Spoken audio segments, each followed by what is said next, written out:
5号病床。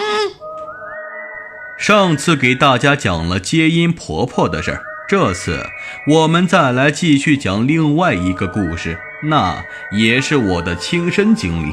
时间就在2014年，我已经在医院里面工作了3个多月了。那一次又是轮到我值夜班，那次值班是我和另外一个护士佳彤一起。我那时还算是个新人，佳彤比我稍久一些，来到医院已经快1年了。彤姐，今晚的工作应该不多吧？今天都是常规住院的，没有重病号，会轻松一些。那太好了。因为最近科室未接诊急症和重急症患者，我们2个都认为今天晚上的工作会相对轻松一些。但是没想到，到了后半夜1点多的时候，我们护士站的呼叫器却突然急促地响了起来。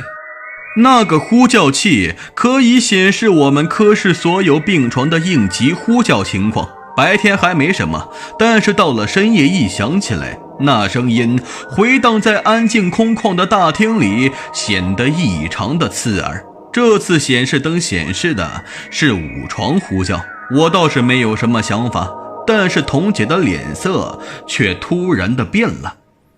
彤姐，你怎么了？怎么会是5床呼叫呢？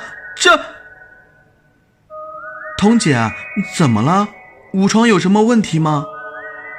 这5床，他也不知道怎么回事，我就向他询问起了原因。但是他那天一直支支吾吾的，也说不清楚。5病床的那个老人全身瘫痪，根本不可能按呼叫器的。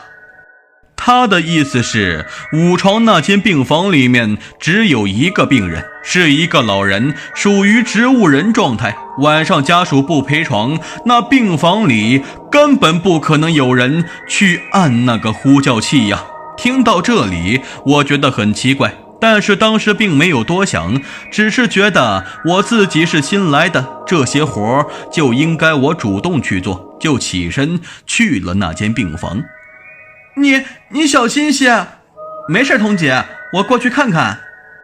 那个5床的病房几乎是走廊的最尽头了，我当时往那里面走的时候，病房呼叫器还在一直的响着，说明一直有人在按。我想应该是病人有什么急事儿，赶紧就走了过去，也没有敲门，一把就推开了病房门。您好，出了什么事儿吗？